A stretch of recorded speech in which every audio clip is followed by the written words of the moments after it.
Hi y'all, my name is Anthony James Williams. I use they, them pronouns, just so y'all know. I went to UC Berkeley for undergrad. I was a Mellon undergraduate fellow there. I am now my second year here at Sociology, or in the Department of Sociology, and I work for the Undergraduate Research Center, specifically with the Mellon students, but also with any undergrad who comes in and has questions about how to get involved in research. And I think that was everything, right? Okay.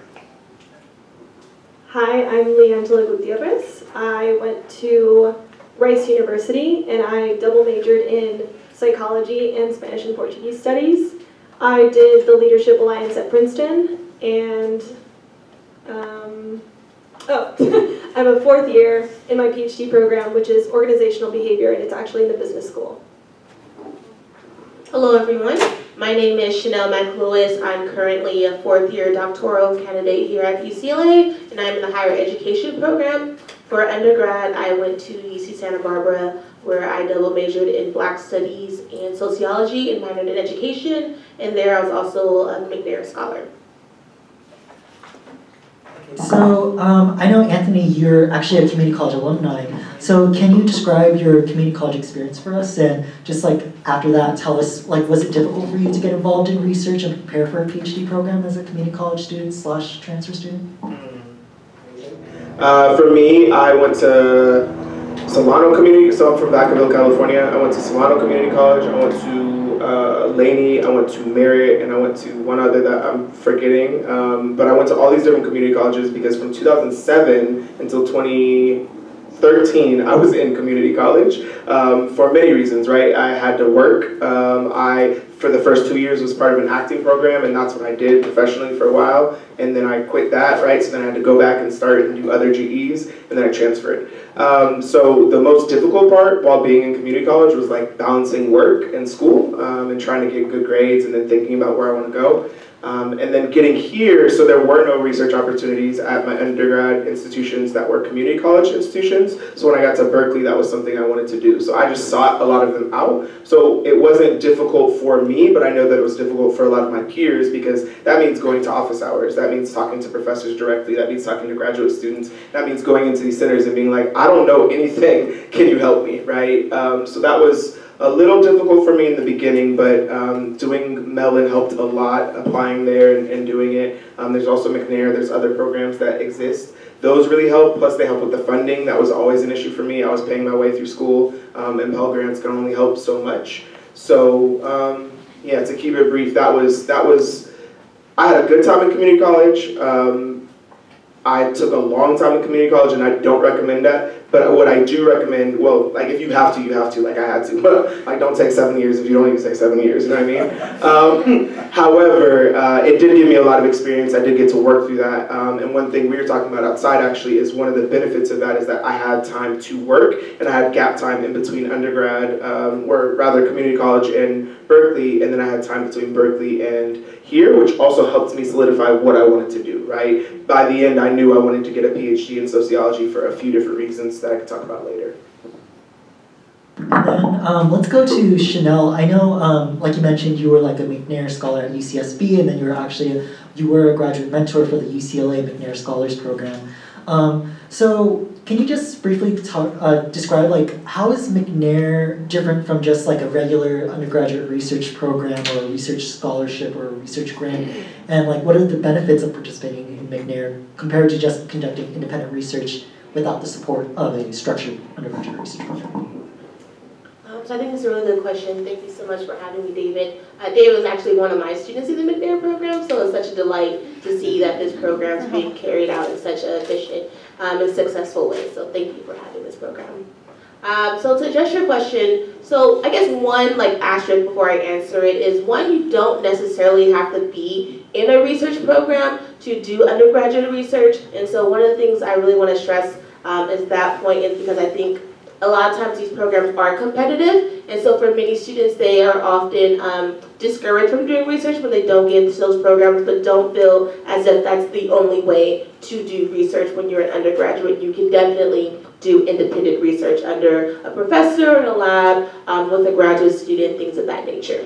However, there's definitely many benefits in actually being in a research program. And so for the McNair program, it does differ by the institution. A lot of times they have a different emphasis, but largely it's for underserved students, either students of color or low income. And so the perks of being in such of a program is, depending on the program, it's either 1 to 2 years, and it provides you support that is institutionalized. And what I mean by that is not only are you going to get the research experience in doing that independent research with a professor, but you actually have a program that's going to support you through applying to graduate school programs. And so what that support looks like is knowing what the heck is graduate school anyways, right? How does one apply for graduate school? What's the difference between a personal statement, a statement of purpose, and how does that differ from applying to undergrad? Fee waivers. Many institutions actually offer fellowships for folks who are in McNair programs or programs like it. So those are some of the few benefits in being in a research program like McNair. And I know, Anthony, like you were mentioning earlier, you were Mellon Mays at Berkeley, and then now you're Mellon Mays graduate mentor at UCLA. So a lot of the components of McNair are very similar to Mellon Mays, but there are some differences for Mellon Mays. Of course, it varies based off the campus, but could you describe the differences?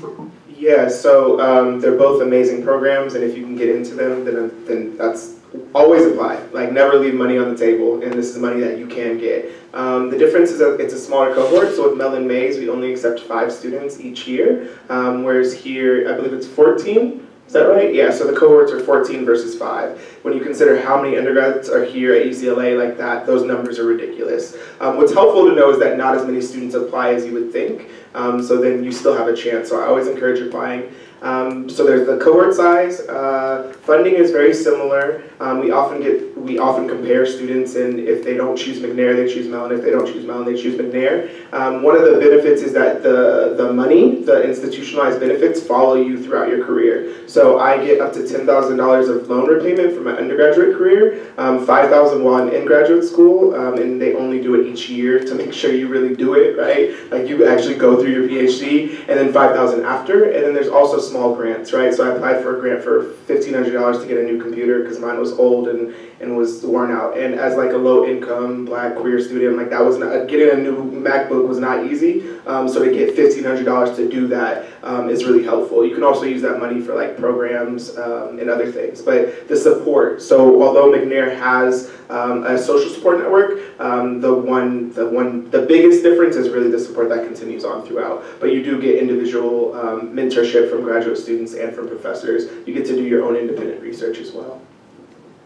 And then just like final questions for Chanel and Anthony before we move on to Lyangela. So, you know, like you mentioned, McNair and Mellon Mays is is very competitive. So, why do you think you guys were accepted, and like what steps did you guys take to make yourselves more competitive? Okay, so I'll go first. So I think I'm a prime example of what not to do. Oh wait, so one also thing, clarification. So McNair does have funds, but it only is at the undergraduate level versus Mellon continues like into graduate in the faculty route. So I always tell students, if they get to both, go for Mellon. Yeah. Take that money and run. So in terms of my experience, really it's about like networking a lot. And so I think a lot of students don't really think about what happens after they graduate, right? And so you really want to make sure that you're making connection with faculty, because often these programs require that you have letters of recommendation. So that's advice number 1. Secondly, so what not to do. So when I applied to McNair when I was an undergrad, I literally found out about the application 2 weeks before it was due. And so I was literally scrambling the campus to get my letters of rec, to get my application done, and to find a faculty advisor. And so I literally had to approach a professor during her class, like 5 minutes before, like, Professor Banks, I need a letter of rec for McNair program. And she's just like, what? Like, are you serious? Are you really doing something? Like, I'm so sorry. But I had my packet ready, so I had my application completed, I had a copy of my CV or resume, I had my transcript, I had a cover letter, so I definitely came to her prepared. But looking back on it, I probably would have sat down some time to ask her. Secondly, in asking for a faculty advisor, I walked up to a professor cold turkey. I looked her up, and I just showed up at her office hours, like no notice, no nothing. So I think the reason why I got to the program is just like being so persistent and a little bit assertive, and so I think that's really important, especially for those of us who come from very quote-unquote non-traditional, I don't like that term, but like non-traditional backgrounds, being low income, being folks of color. Sometimes there's a lot of imposter syndrome that sometimes like psychs us out that we're not, worthy of these spots, but we are. And so really making sure when you want to apply to such programs that you are assertive, you are putting yourself out there. And so those are probably like my biggest tips on how to apply and probably why I got in. So I would echo everything Chanel said. The one or two things I would add is that I had I forget exactly what I proposed, but I had a proposal. So you have to do a research statement, and I had a proposal that was pretty strong in terms of it showed that I had thought about it, right? I thought about the literature, so I didn't know everything, right? And you can have a proposal and change it. That's often expected, actually. But I looked at the literature. I thought about the methods that I was going to use. I thought about potential findings. I thought about how I was going to do it, and it was a feasible project, right? I wasn't saying I'm going to go to Bali and Germany and South Africa and do this project in 2 years, right? With like little funding. I was like, okay, it's a local study, I'm going to do this, this, and this, right? So that helped. The other thing that I want to say is like, honestly, luck. Because when they read your applications, and I think many of us here have probably read people's applications for different programs, you read like the first paragraph and you keep reading, and often, unfortunately, because of the time constraints, you have to skim. It's kind of like you know or you don't, and everybody's know or you don't is like different, right? So like you could have some professor who is really against qualitative methods and automatically kicks out all those students, right? And I'm someone who does qualitative methods. So when I say luck, it's like you have to have the hard work and the preparation. You do have to do your packet, but also like with graduate school, I applied to 13 schools, I got into 8, and I don't say that to boast, I say that to say that had I applied the year before, the year after, I might have applied to 13 and got into none, right? Because it depends on the application cycle, it depends on who's on the committee. So like the luck, it's not like you can't work and you're gonna get lucky and get in, but if you do the work, it doesn't guarantee that you're gonna get in. There has to be some other things. The stars gotta align, somebody gotta see your application and be like, yeah, that sounds good. Because I hadn't had any research experience, right? And most of us don't going into those programs. So preparation and, cross them fingers. So Lyangela, you participated in a really interesting undergraduate research assistantship. Can you briefly explain what's the difference between like a research assistantship versus like doing like independent research, and then afterwards talk about what your research assistantship was about?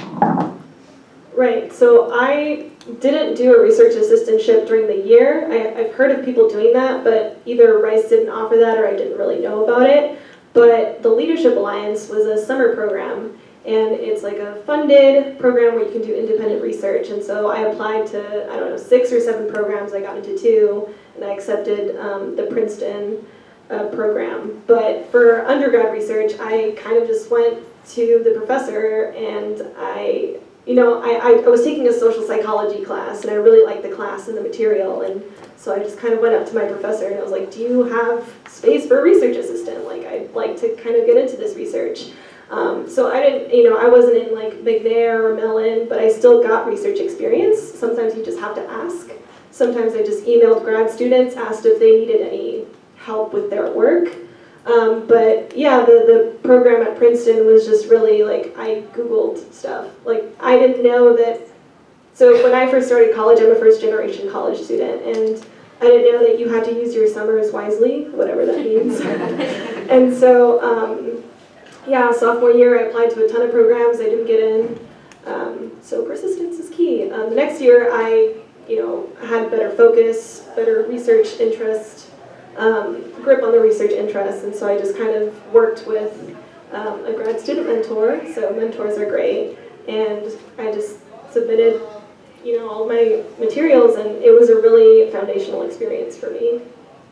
And with the research assistantship for the social psychology professor, what were your job what were your responsibilities, and what was the research project like, and who did you work with, were you working with the faculty, with the PI, or with a graduate student?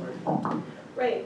So when I first started out, so the advisor that I worked with is Dr. Mickey Hebel, and she has a really well-run lab, and so I was assigned to like a graduate student to help them with, you know, data entry, kind of smaller tasks. Like I would look up articles and I would look up, you know, like a scale for like racial identity, and I would do, you know, smaller tasks like that. And as I got older and, you know, I was a junior or a senior, like I started doing maybe like writing parts of like a manuscript, or in my senior year I decided to actually do my own undergraduate thesis, and so that's when I started working with the PI a lot more closely, because it was my own project and my own idea. And so yeah, and I got funding for that through it was called the Rice University Scholars Program, like something you apply to. So sometimes it's good to look for funding within institutions themselves, because I wouldn't have been able to pay for my experiments if I didn't have that money. So yeah. And then like Chanel and Anthony, like, do you have any advice on like how to be a quote-unquote good research assistantship? Or how to be a good research assistant? I can start. I'm first generation. I've been working since I was 16. I've often held 2 to 3 jobs at a time to help myself or to help my family. And all of those skills have been transferable. And so being a good research assistant is just about listening and doing what you're told, right? If doing what you're told is out of pocket or disrespectful, that's a different thing. Don't, you know what I mean, like don't stand for that, and talk to someone in your life about how you can work it out, because sometimes people get put in positions where they're working with a prestigious professor, and then that professor is like disrespectful or rude, and you're afraid for your career, right? And there's ways around that. So that's the caveat or the asterisk. However, honestly, it's like doing what you're told, right? And doing it well, doing it quickly if you can, like efficiently, and work smarter, not harder. So sometimes in my life, I've made my life more difficult sometimes, and it's actually, instead of going straight through, I went like around and there and there and there to get there, and it can be much easier than that. So my advice would, and then the other thing is, say you're finishing your tasks early, which often can happen because they underestimate, especially if you're a person of color, like they underestimate our skills, right? And so they may say you have 4 hours to do this and you finish it in 2 hours. Now, part of you may be like, okay, well I finished it and I'm getting paid, so I'm gonna just chill, right? However, if you actually want to build a relationship with that professor, it would be good to be like, okay, so I finished that task earlier than you said. Is there something else I can help you with? So avail yourself in that way within the boundaries that you set with that person. I will echo that. I think other things is communication. That's really big for faculty. So when they send you an email, make sure you're responding to them.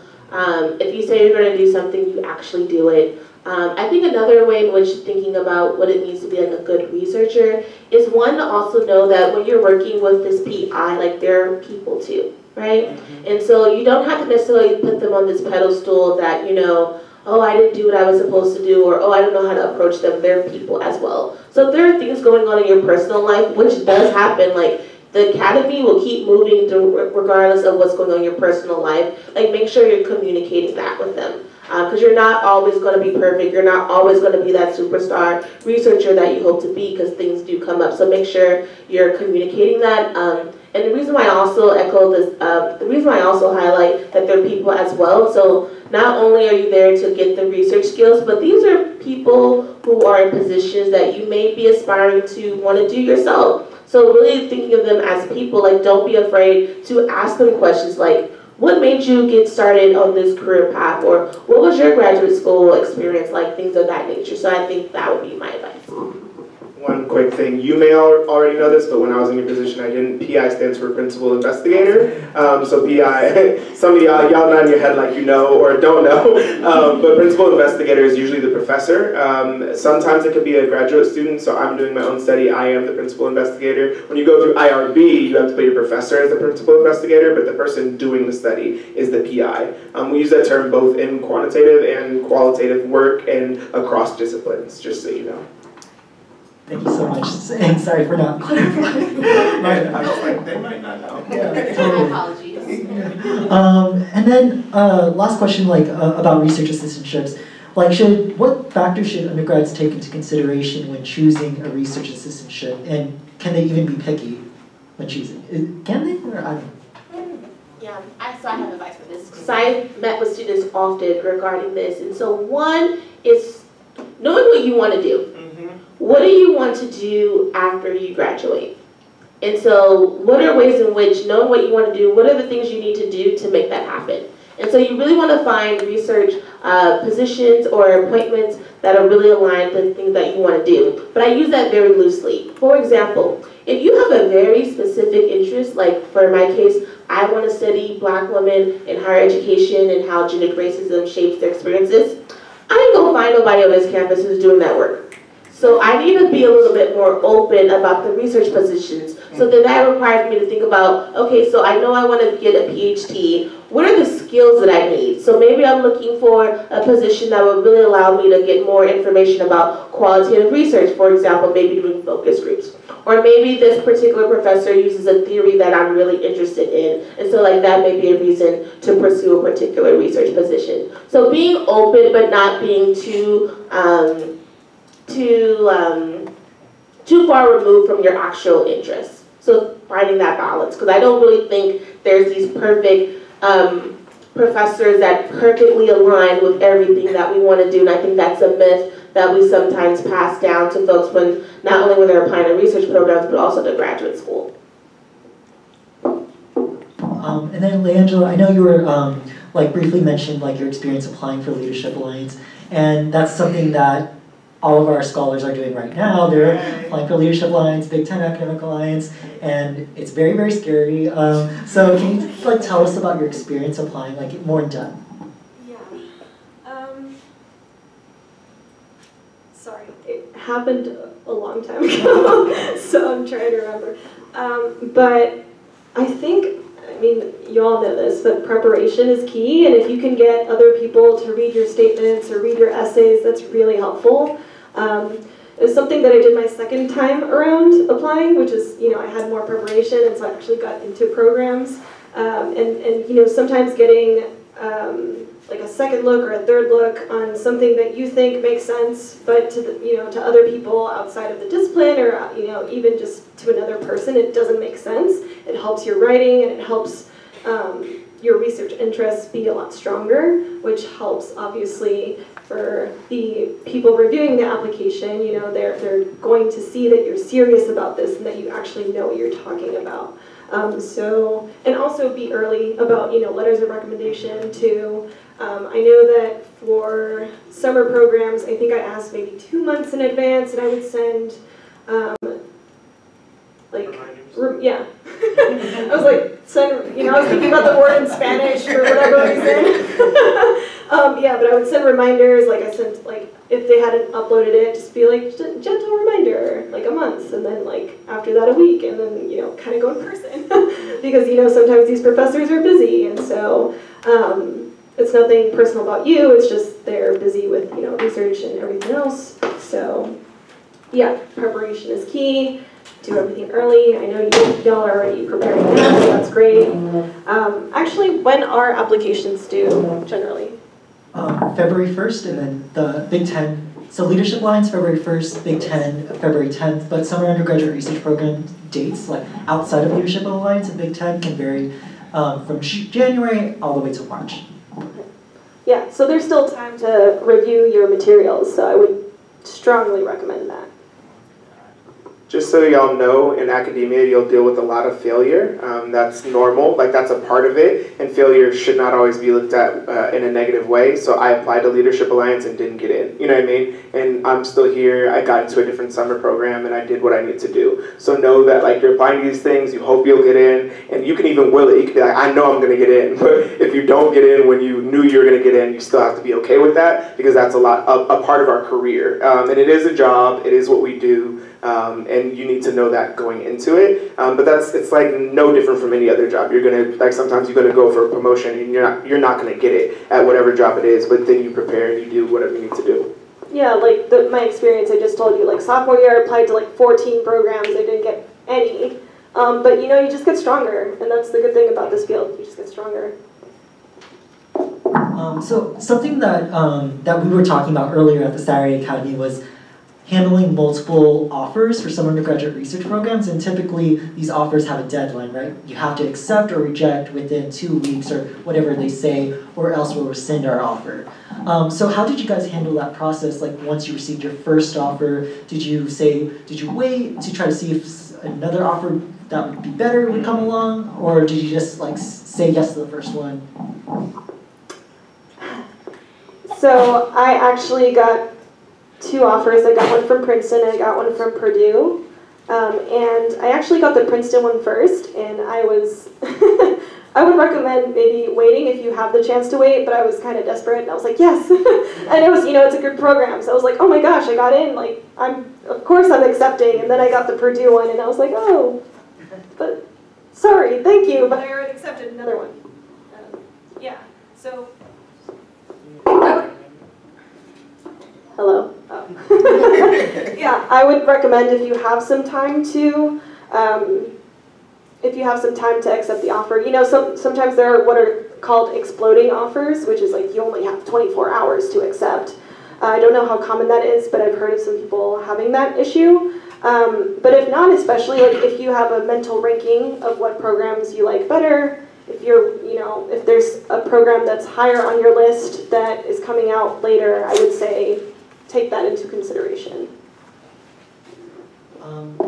So the next thing I want to talk about is like McNair and Mellon also has a summer research requirement. Chanel, can you talk about McNair's summer research requirements? Yeah, so this is really going to depend based on the institution. So when I did the McNair program at UC Santa Barbara, they actually encouraged us to do summer research opportunity programs elsewhere. I did not, but that was what was encouraged. Here at UCLA, the summer research program is the UCLA program.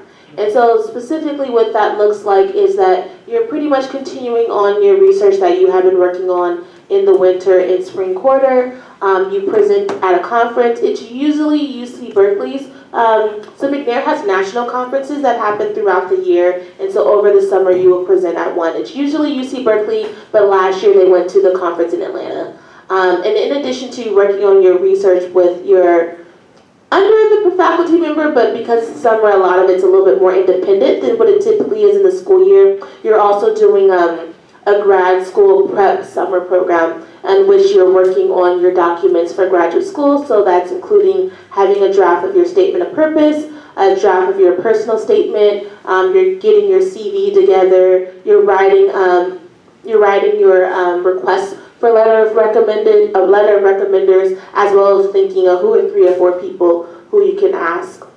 You're also contacting faculty. So a lot of folks don't know this, and this is something you could probably even do for your summer research opportunity programs, is you can reach out to professors during the application process and even before, just kind of establishing that connection, just saying like, hey, my name is Chanel McLewis. I am a student at this institution. These are my research interests. I see that you are studying this and it aligns very much so with mine. Do you have an opportunity or do you have time to chat? Things of that nature. So that's something that we kind of like walk students through on how to do. Oh, in addition to doing campus visits. Hey y'all. So in addition, so we're very similar. Mellon is very similar, but it does differ by the institution. So at Berkeley and at UCLA, you have to attend a program somewhere else over the summer between your junior and senior year. So you apply as a junior, because you apply November 15th to both programs here. You get accepted into the winter, right? And then the spring you do your research. That summer you have to be doing a research program. And it has to be somewhere else. If there is a reason, there's some like family reason or there's something else, you don't get into any programs, you can talk specifically to the directors of the program and you may be able to do research here, but they really want you to go somewhere else. Usually a part of those programs is professionalization, so you're doing your research, but also either sometimes GRE prep or learning more about grad school. And then for UCLA specifically, you get funding the summer after you graduate. So I have seniors now who will be graduating in the spring. They get summer funding, but they have to prove that they're doing research. It doesn't have to be through a formal research program, but they do have to be doing research. So that's something to keep in mind. So this question can be for any of you. Can can you describe your experience preparing for and applying for PhD programs? So, no, you're good. It's actually good that you're doing that. This mic's a little like, you know, so it's good. So it was stressful and I hated it, but that doesn't mean that you will hate it. Likely you will, but it doesn't mean that you will. I was working full time while doing that, right? So that was not easy, and that's a situation that I imagine some of you will be in. What really helped me was IRT, the Institute for Recruitment of Teachers. So I did that. That's why I applied to as many as I did. You apply to 8 to 12 schools, I believe it is, if you get in. And I did their like remote programs. So sometimes you can go to, there's 2 programs. You can go to Andover and you go there, you do for like 8 weeks or something. You do all curriculum there. The program I did, I was working full time. I would like wake up at 6 a.m. because they're on the East Coast, and we talk. It was 9 a.m. their time, and we would look at my statement every week. And you have a question about that? What is IRT? Can you clarify what that is? Yeah, so the Institute for Recruitment of Teachers, the idea is that if you want to go and get a PhD and with a focus on teaching, they help you, right? So you apply and they give you fee waivers, they give you advice. You don't have to go into education. I went into sociology and they knew that. The goal just has to be that you're doing a teaching degree. So like an MBA, I don't know that that's eligible. You'd have to look it up and see. It sounds like somebody's gurgling water. Is that like, is that just me? Okay, yeah, okay. It's like, am I gurgling the water? Yeah, so IRT really helped, and then talking to friends, inventing, so like, and it doesn't even have to be a friend, it can be a colleague, so like, you don't have to know somebody very well, but like you might text them and be like, FML, right? You know what I mean? Because like, this sucks, and you need to vent to somebody about it, and talking to people outside that process, they don't get it. Like, they don't know how ridiculous this process is, and how stressful it is. They may be like, here, and give you a hug or whatever, but you sometimes need somebody who's in the trenches with you, so I would definitely encourage having a circle of people, and then also applying to fee waivers and all those other things, because financially it was stressful for me too. Can I just say for fee waivers, sometimes you don't even need to be in a certain program just to ask for them. Sometimes if you are really interested in one school, you can email their department head or email their administrator and say, hey, are fee waivers like applicable for this school? Can I'm in a financial situation where I can't spend thousands of dollars like applying to programs, and a lot of times they will work with you and give you fee waivers. So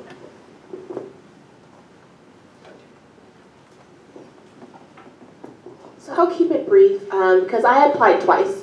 So one thing about McNair is that they're really big on getting the PhD. Within 10 years, you get the PhD. What they do not tell you is education is a very traditional field, meaning they typically want you to have your master's. And so when I applied the first round, I think I applied to 14 programs, mostly PhD, but some master's programs, and I didn't get into any PhD programs. UCLA shortlisted me, meaning we want you, but there's not enough space, so if somebody doesn't come, you can come. Which, it's UCLA, at the time it was the #1 program in my particular field at the time.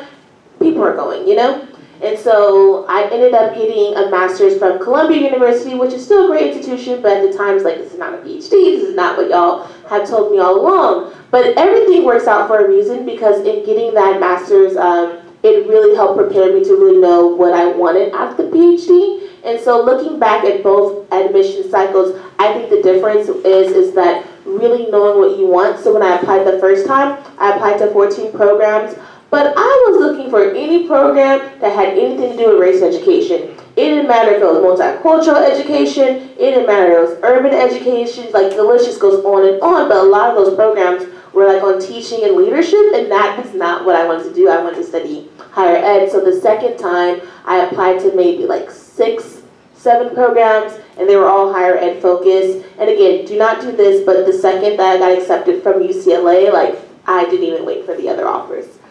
Which is something you don't want to do because you want to negotiate your packages, but it was my #1 choice. It was kind of a done deal for me. So the biggest thing to keep in mind when you're applying to PhD programs and even master's programs is fit. So what are the ways in which your interests align with not only the program, but what the faculty is doing? A lot of folks rely on rankings. So, UCLA's #1, Harvard's this and that. You don't really want to rely on that. Like, that's cool or whatever, but you really want to make sure that you're actually a fit with the program, because that's what faculty are looking for when they're reviewing your application. Is this someone who I could work with?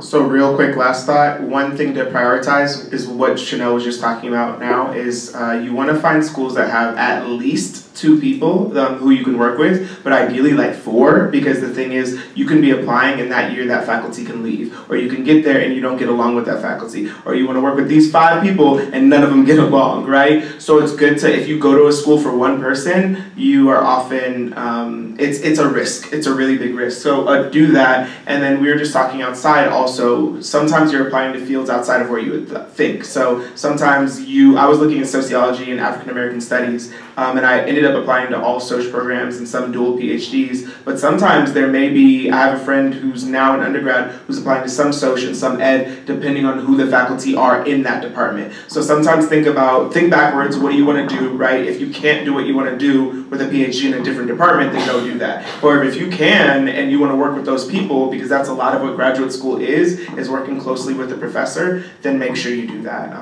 Yeah, that was just a quick thought.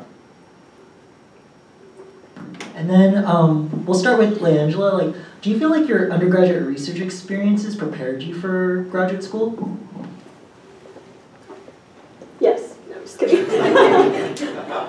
Yeah, well, especially so the last year I decided to do independent senior thesis, and that was especially helpful for preparing me for grad school, because being a research assistant is great and you kind of get a small glimpse into what research life is like, but doing your own independent project is a whole other kind of ordeal, and there's much more involved. You get personally invested, and yeah, you kind of go through the whole process, thinking about the idea, looking at the literature, writing it up, presenting it, and so I think that was really instrumental to preparing me for grad school. So I would recommend doing that. I would say most definitely. So one of the perks of being in a program like McNair, like Mellon, is that when you're working with faculty, they often have opportunities. And so when I was in undergrad, I had the opportunity to go to the Association for the Study of Higher Education conference, which is like the largest conference in the field of higher education. And so I was the only undergraduate who was there who was presenting. And so those things like that comes from being in a summer research program. Also, you're going to be exposed to how to do research in ways graduate students don't even know how to do. Like, you ask them to do a lit review and they're like, huh? But because you already had this experience, I'm not going to say that you perfected it and you could just kill the game in terms of conducting research, because there's always more things to learn, but you've already had that exposure, and so there's a little bit of a confidence boost there that allows you to be, I think, more successful in graduate school. Also, because programs like McNair, like Mellon, are nationally recognized, faculty want you, because they know you've gone through 2 years of rigorous training of knowing what research is. They can bet on you more than someone who doesn't have that research experience. I don't have anything to add, I'll just say ditto. And I see a hand, should we, yeah? Yeah, for those of us who don't know, with the Mellon Mays and McNair, like, when do we apply? Is that a community college thing? Is that an undergrad thing? So it's an undergrad thing. Both programs are undergrad. It just depends on your specific institution. So if you're coming to UCLA, then you apply November 15th for both programs. So you would have already been accepted into UCLA and been started. But some schools, they do it earlier, and so you do actually have to apply to Mellon Mays as you're also applying to the school. So it just depends, but here at UCLA, it's November 15th. You can look up the deadlines like for McNair and for Mellon at the specific institutions, because not all institutions offer them either. And some have alternative programs, and even if they don't have those, like she was saying earlier, you can also do internal funding. So in your case, you transferred to Berkeley, and then you're like, for right off the bat, you applied? Yes, yeah, which was rough, because it's like, you have to get, it's similar, right? You have to get a letter of recommendation. It's like, I don't know who's gonna be my letter of recommendation. So, wait, that's a lie. Because I did 3 years in undergrad. I did 3 years at Berkeley. I didn't apply. I had friends who applied right off, because I remember getting it, and then I think the second week was like the McNair deadline. And I was like, rough, right? So that, but you just have to have 2 years left. So I did my senior year and my like super senior year. So that's how it worked out for me. So I had more time to build relationships, but most of us aren't that lucky because you have to petition to do a third year to transfer. And then I can answer that as well. So it also depends on the institution. So at UC Santa Barbara, they did 2 cycles. So typically, and they may have changed because that was a while ago when I graduated.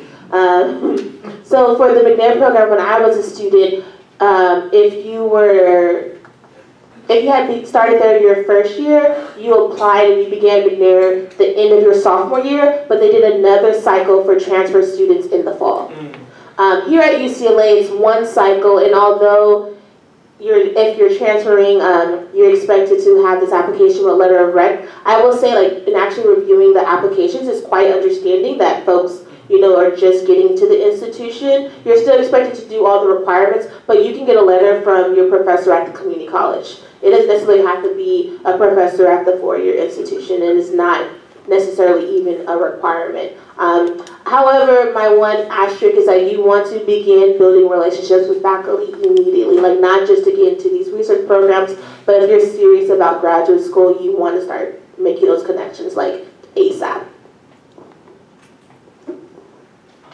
And then finally, I wanted to ask you guys about, in terms of like, a lot of our students are thinking about like what discipline to major in and like what discipline to pursue as a PhD. And like you can study like the same topic from a variety of social science disciplines. So you can study business from psychology PhD, sociology PhD, economics PhD. So I'm just wondering, why did you guys choose your particular PhD discipline?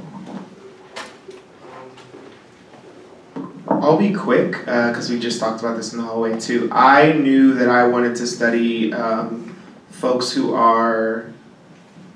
deal with systems of domination and power, particularly black folks and queer folks and formerly incarcerated folks and currently incarcerated folks. So I can do that in many different disciplines, and the way I thought about it is working backwards, like Chanel was saying. I was like, I want to teach and I want to do research, so I need a PhD. I want to teach within a Black Studies department, a Sociology department, or a Gender and Women's Studies department, right? Those are the 3 places I wanted to be, and unfortunately the way that ethnic studies are seen in this country, because they're newer and because of racism and colonialism and all these other things, had I got my PhD in Africana Studies or African American Studies, I could get a job there, but most sociology departments would not hire me, right? However, I can have a sociology PhD and get hired into an African American Studies PhD. The reason I know this is because I talked to other professors, but I also looked at where people got their PhDs in departments. I worked for the African American Studies department at Berkeley, and how they went in. So history people, social science people, all that would end up in African American Studies because African American Studies is a relatively new discipline. So for me, I worked backwards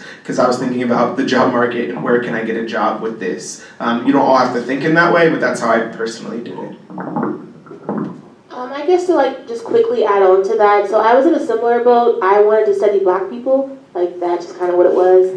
And so I felt as if I could do that in sociology, black studies, but also education. And so one of the questions you want to ask yourself is, who are you in conversation with?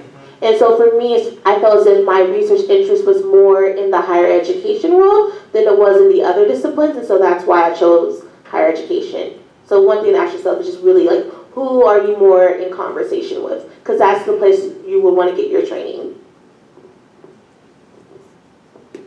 Just really quickly, because I'm more non-traditional, I actually, when I was applying to graduate school, I applied to more social psychology and something called industrial organizational psychology programs. And yeah, and because my research interests were like discrimination in the workplace and the experiences of discrimination and like diversity in the workplace. And so I only applied to 1 of 2 programs that are like the program I'm in now. So it kind of ended up being more research interest oriented rather than field oriented. And that was really just because I didn't know much about graduate school or anything while I was going through the process. So if I could change something, I would, actually look up more programs like the one I'm in now. Yeah, kind of you learn things when you go through them, but. Yes. So we'll take audience questions. we're now gonna charge this, and then afterwards right now we'll just have you like speak really loudly, and then we'll give you a microphone after. It might work. I'm not sure. You might want to try. I think it just went out for a second. Yeah. Oh yeah. You just have to speak like really close. Okay. Okay, so for when applying to graduate school, I know for law school, a lot of people recommend taking time off to figure it out, get experience in the workforce first. But for a field like education or anything social science, would you guys recommend taking time off before applying to a PhD program? Or would you recommend just going straight in because it's more research-based and not necessarily, I don't know, it's much different from law school, I would think, in terms of like the workload, or not the workload, the experience you get, right? Because one's research-based, one isn't. At least that's the way I understand it. But. So the answer most likely is always it depends. And so in this case, it really depends. So education is a little bit more traditional in that they want you to typically have your master's first. You don't necessarily need to have work experience, but those are things that they do look at. In terms of when you're applying to, although I feel that that's changing. So I'm seeing a lot more students who are coming in directly from undergraduate into PhD programs. It really depends on the pace of the institution. For example, if you were to do the higher education program here at UCLA, like there are students who came right out of undergrad, not even having a background in education, who have been accepted. USC, for their urban ed policy program, they do not take folks without like a 5-year gap. So it really depends on the program and the institution and what they value. Ditto, it depends. However, my personal recommendation is, so I'm 29, and so I was in community college from right out of high school until 24. So when I entered, I've been working full time, and when I entered Berkeley, I was 24 years old, which was weird because I was taking classes with these like 18 to like 22-year-olds, which is like fine in the general sense, but like there's a whole different cognitive sense that's happening there. However, I recommend taking at least a year off in between grad school and undergrad, or in between high school and undergrad. Like I think a year off in general is helpful, but the thing I find, good Lord, the thing I find really helpful, one of the benefits of community college students is often y'all have already done other things. And so like if you're not mad burnt out, you know what I mean, then go straight through. But what we were talking about in the hall is that say you graduate high school, then you go straight into community college, and then you finish that in 2 years, and so then you have 2 more years at undergrad, and then you have 5 years, let's say, to 6 years at your PhD, then you go straight into your career, right, as an academic, as whoever, and you might immediately want a sabbatical, because I know some of those people, right? It's not always the case, but I do think it depends on your own situation, but I think a year off never hurts. Grad school will always be there. Certain things, like if you're doing med school, it's super competitive, right? Other things like ed, you want to have a master's before sometimes, but it never hurts generally. Not never, it rarely hurts. Yeah, my question is, based on you all's research, is there an objective that you guys are looking for a specific outcome based off the research that you're conducting? And if so, what is that? Objective in terms of like results we're expecting to find? Right, based off your specific research, what is your objective of doing the research that you're doing?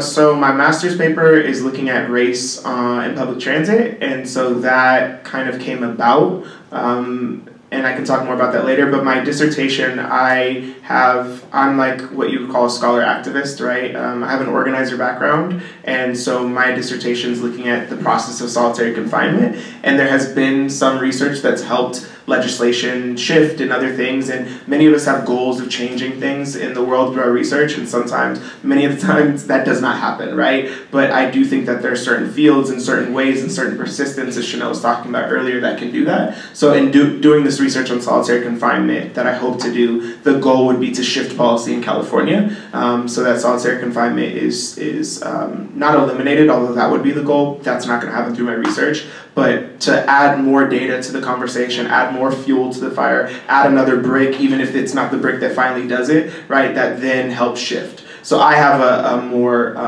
activist goal, but I also have to think about how I package it, right? So I applied for the National Science Foundation. They do not necessarily fund prison abolition work, so you have to think about how you package it too. But that, if I'm being real, that's my goal, is to shift some things. But also to ask, if you're doing research that you already know the answers to the question, I'm asking about the process. I don't actually know the answer, I have ideas. If you're doing research where you know the answer to the question, then why are you doing that research, right? So I also want to truly answer the questions I'm asking.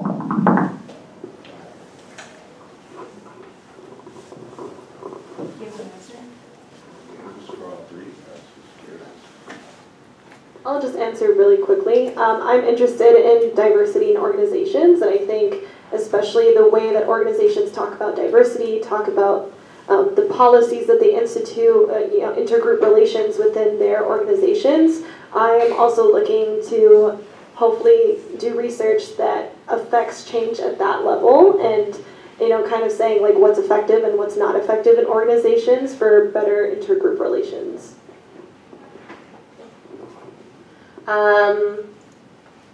So my dissertation, I think I mentioned before, I'm a fourth year, and so what I'm looking at is I'm looking at Black women's college experiences, particularly what factors influence your decision to go to a predominantly white institution, and what exactly is their first year experience.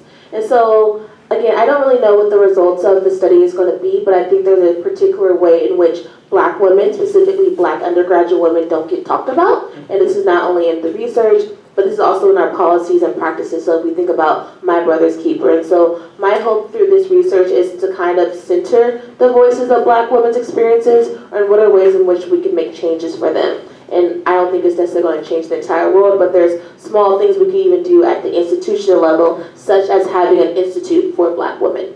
So those are the kind of things.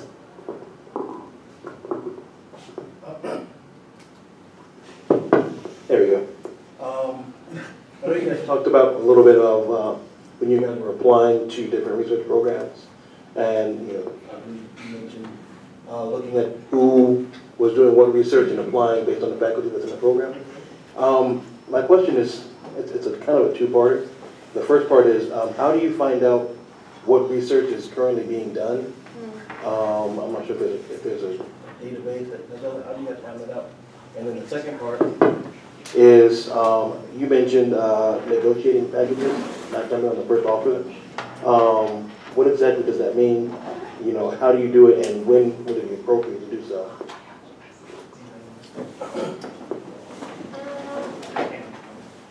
So I actually didn't negotiate any packages. Like, I can explain what it is, but I didn't. Yeah. So I'll answer the second question. When Chanel was referring to negotiating packages, like I said, I applied to 13 programs. I got into 8.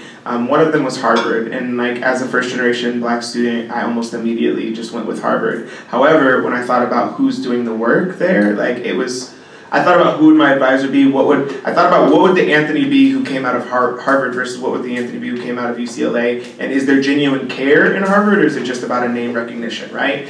So another thing to think about is not just the ranking of the school, because you don't want to only think about that, but it does matter in terms of the job market.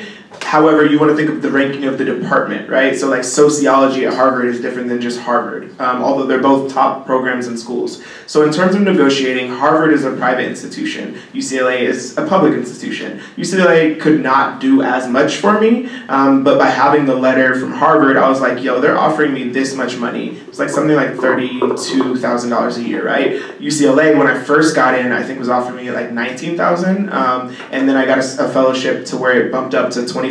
And the reason I'm giving you real numbers is so you have an idea, because this is what we have to live off of in Los Angeles, right? And Harvard actually doesn't give you dental insurance, which is wild as a graduate student. But so we get insurance, plus I get this $25,000, but that means I have to teach. So what I did is yo, I have this money that they're trying to give me, what else can you do for me, right? And so I said, I really want to choose UCLA because of specifically Marcus Anthony Hunter and Corita Brown. They're 2 professors here. And so I negotiated, right? And so I showed them the letter. I was like, what else can you do? And from there, that's how it worked. And then the last thing, I'll just quickly answer your question. It's a lot of labor. You have to go onto the websites of the schools you want, go to that department and look at the research interest, and then also look at what they've been publishing the last 10 years. If you look at, say, since the last 30 years, they may have had this really seminal work on one thing, but since then they've moved on to something else. The other thing you can do is reach out directly to graduate students. Harvard, for example, if you go there, it says who people's students are. You go to Bruce Western's page, he's now at Columbia, but you go to Bruce Western's page, it says he has these grad students. You reach out, say, I'm a prospective student, I'm wondering X, Y, and Z. And just to quickly add on, the way you do that is like you look at the things that you're reading now and that get you excited. Look up who that author is. Where did they go to school? Where are they currently located? And so that's kind of how you get a sense of like where that research is being done. And then also look, who are they writing with?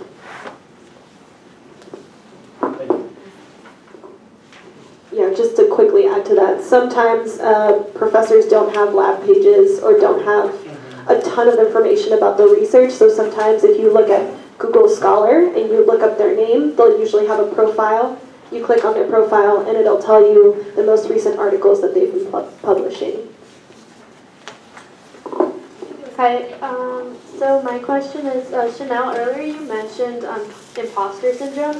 So my question for you guys is, are you guys currently dealing with imposter syndrome? Yes! Yes! Hell yes! And yeah, how do you cope with it or how you've got over it? So that's a really good question. And I think that's something that's so real for many students. If I was to honestly answer that question, I would say no. I do not. And so I'm going to tell you why. So I'm trying to keep this quick as possible. So for my master's program, I went to Columbia University's Teachers College. And part of the program is that there was a course, I forget what the course was, that doesn't even matter. It was a really bad quarter for me. I was taking like 5 classes and I was working at a job on campus, and we're only supposed to work 20 hours, but this job had us working like 25, 30, and because it's a private institution, I only had so much support. I was out here, hustling to make that money work. But it really started affecting my grades. So I had to take a withdrawal from that class. I was so disappointed in myself that I had to do it because I had never, had to withdraw from a course, really did well in school, so the idea of having a W on my transcript was just like, what? Like, no. Turns out, so people amongst my friends, they also had to take an incomplete. It wasn't a withdrawal, it was an incomplete. They also had to take an incomplete. So it's just like, oh my gosh, literally, like, we're the youngest folks in the cohort, we're the folks of color, we gotta get ourselves together and get this done. Fast forward, we got the paper done, got an A, all good. So I took the master's thesis course, which was optional, but because I wanted to do a PhD, I took advantage of that opportunity. So in doing that, I got to know more folks in the program who I didn't have a chance to interact with. Tell me why half of them also took an incomplete for that class. And so what that experience made me realize is everybody out here faking it. Everyone's out here faking it, and you just have to realize that. And so as long as you kind of stay in your lane and be your own inner Beyonce, like you start to not even worry about the other noise, because you'll see what happens. Like you show up the first day of class, people are using all these big words, talking about all these different theorists, and you're like, wait, what? And then the second, you start reading those same theorists and you start advancing in the program, you realize that person didn't have any idea what they were talking about. And so that outside noise just becomes less and less relevant. I have a question. I'm a political science major, and I'm also really interested in education, and I'm kind of deciding right now what I want my PhD in, because I'm interested in policy, but educational policy. Go to ed policy. Educational, and it sounds like a laughing matter, but you'll be surprised how many students I meet who come with this very same issue. Education policy is a field. Great, okay. Teachers College, Harvard, Stanford, they all have ed policy programs. Ed policy, or politics of education, or sociology of education. Thank you. Okay, so going back to how you find out about the department, the ranking of the department, I just want to know more details on that. I know you said to research the professor and like their own research, but like just, is that all that you can do, or is there more that you can do to like get to know the departments of the different colleges that you're interested in?